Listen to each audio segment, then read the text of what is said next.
Good morning. I'm Christina Dang, and it is my biggest honor to address my fellow graduating peers, families, friends, and esteemed faculty at today's commencement.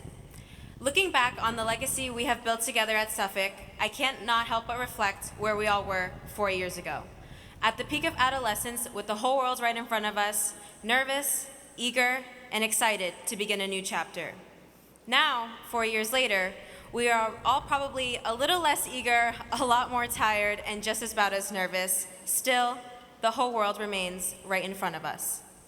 As fulfilling as it may be to celebrate our accomplishments and the present time of graduation, I feel as though we must not neglect the past. Reflect back on your 18-year-old self. Remember all the late nights, hard work, emotions, college applications, romanticizing your future, senioritis, and college deferrals that ultimately led you to the exact place you were meant to be. I was a wide-eyed teenage girl itching to burst out of my high school class of only 48 people to see the world in color.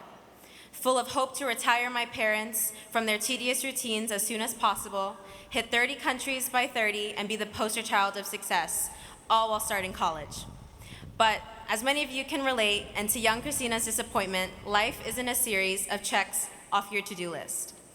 The biggest comfort, though, through all of these seasons of uncertainty, is knowing what is meant for you will always find you. Suffolk University was meant for all of us, and we were all meant for each other. Before coming here, I thought my identity only consisted of labels like first generation, overachiever, and Asian American. Our identities have been and are constantly being examined by the outsider, evolving with time, dealing with existential questions, and specifically as a Sawyer Business School student, having to fit ourselves into 60-second elevator pitches every semester. It wasn't until coming to Suffolk did I realize that these labels aren't my scarlet letters, they are my strengths. I found friends for the first time who look like me and share the same cultural experiences, and witness peers who unapologetically show up as their whole vulnerable selves daily. It may be easier for us to hide behind labels of our identity, but we did not survive a whole global pandemic to carry on life timidly. Embrace your identity and grow to surpass your limits. Now, of all the things I've learned at Suffolk, it has showcased me the value of privilege. Privilege comes in a multitude of forms. Although each of us is distinctly different, coming from all different walks of life, we all have our own strengths and privileges that come with obtaining a college education.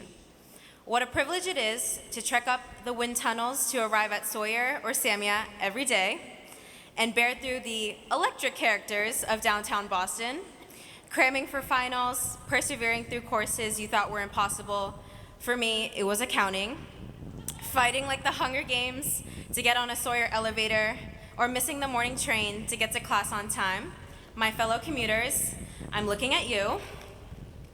Now, of course, the weight of school, work, extracurriculars, and overall responsibilities of life can weigh heavy, but how fortunate are we to have a community like this to confide in. Thank you, Suffolk University, for empowering us to feed our curiosity, develop new skills, and expand beyond our bias.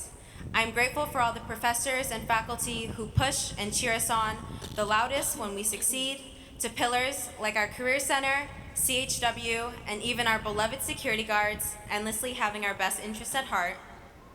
I'm grateful for the friends who make the mundane worth celebrating, to the parents who continue to sacrifice their entire lives without hesitation to give us a chance at ours.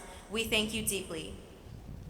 Suffolk has also granted me the liberty of studying abroad. My sincerest apologies, though, to anyone who knows someone who has studied abroad, as it, as I've heard, consumes our entire personalities once we've come home. Don't worry, though, I will not be sharing another endless adventure for the 1,000th time. I would much rather highlight how it has shown me that you are your own greatest privilege. Traveling independently for the first time instilled in me that you are your first and longest best friend, your own greatest asset, the one who went and felt through everything they had to get to where you are today. Your community may play a supporting role, but celebrate yourself for enduring the most these last 4 years. Never forget that you have anything and everything you may need relying in yourself. Looking out at all of you, I see a generation that will innovate, inspire, question, disrupt, give back, and change society for the better. Trailblazers who spread awareness through clubs like the Black Student Union and Arab Student Union, business owners, our record-breaking athletes, and advocators for our communities. Continue creating a more welcoming and conscious reality by sharing your privilege with others. Be comfortable with being uncomfortable.